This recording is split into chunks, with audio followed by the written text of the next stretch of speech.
So today is officially day one of COP27. We are kicking off the negotiations in Sharm-el-Sheikh in Egypt with the World Leaders Summit, which takes place today and tomorrow. And this is an event that used to happen towards the end of each COP, and actually for the last few years it's been brought to the beginning of the meeting in order to try and really get that high-level agreement on some of the big ticket items that will then lead into the more technical discussions that we'll be seeing over the next 2 weeks. And while the King is not present, we have seen the Prime Minister do a bit of a U-turn in the last week and decide that he will attend this event. And really that's quite a positive sign, because it was a real glaring omission in the long list of world leaders' statements that will be taking place today and tomorrow that the UK was not listed. Today we've seen a whole series of speeches from world leaders at the conference, including the Prime Minister, who is calling for a global push on clean growth and new technology, and announcing more than £200 million of funding to support green technologies and to protect forests in developing countries. Strangely, we've also had Boris Johnson at the summit today doing an alternative speech at another event where he really pushed for the need for the world to not go weak, as he called it, on net zero, particularly including the UK on the UK's net zero target. And really what we want to see over the next 2 weeks is commitments on three things. So obviously the ramping up of country commitments to reduce their greenhouse gas emissions, to maintain the aims of the Paris Agreement to keep global temperature rise well below 2 degrees C, and aiming for 1.5 degrees. And as we've seen over the last few weeks, country commitments at the moment are nowhere near that. We're on course, just through commitments alone, towards more like 2.5 degrees of warming by the end of the century. So we really want to see ambitions ramping up much more on that side of things, as well as seeing nature really still taking a centre stage in the negotiations, as it did at COP26, where we saw a large number of events and the links between climate change and nature coming through very strongly through all of the side events, through all of the high-level segment as well. So we'll be keeping an eye on that and bringing updates on that as well.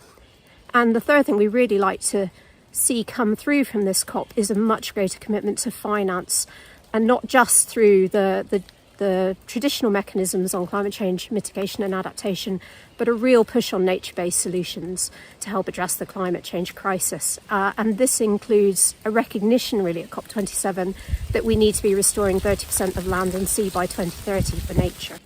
We've also already seen at COP27, even in these first few days, wrangling over things like the adoption of the agenda. And this is something where usually you'd see through the night negotiations happening at the end of the conference, not at the beginning. But officials have been working through the night to at least try to get the agenda adopted, which is something that needs to be done before the negotiations can even begin. So we'll see whether that's a hallmark of things to come, but we'll be keeping a close eye on what's going on through the technical negotiations as well, as they often give an early indication of the level of ambition that will be coming out of this COP.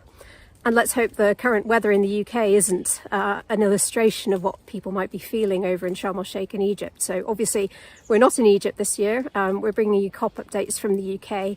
And I'm standing in one of my local nature reserves, which is owned by Berks, Bucks and Oxen Wildlife Trust. This is Chorlridge Bank, which is one of the country's best examples of an unploughed ancient meadow.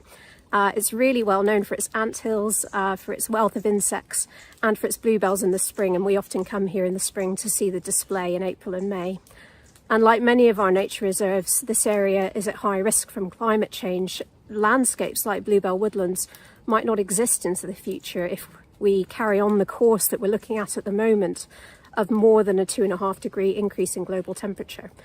And a lot of the work we're doing in the Wildlife Trust is to think about how we can make these precious nature reserves more resilient to the changes that are already here. You think about the summer we've just had, very hot temperatures, very high wildfire risk, and the drought that, despite the rain today, is still happening all around us.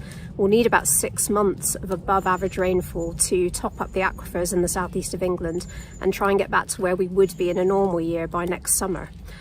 And we're also looking at species, and particularly vulnerable species, in areas like this. So Chorlridge Bank is a really well-known habitat for a whole wealth of insects, but including a butterfly species called the grizzled skipper. And that's a really interesting one because it's not tracking northwards as you would expect as the climate is changing. And because of that, its range is contracting, and keeping sites like this that are a real stronghold for it in the southeast of England is so important to try and get that connectivity of nature, to try and get the persistence of habitats where different species can survive and thrive as well as the climate changes. These are all things that we're thinking about locally and in our day-to-day work, but really what's going on in Egypt at the minute will have a really strong bearing, obviously, on the long-term future for all of our nature reserves across the country, all 2,500 of them. So hence we're keeping a very close eye on things, and we'll be bringing you more of the nature angle over the next 2 weeks.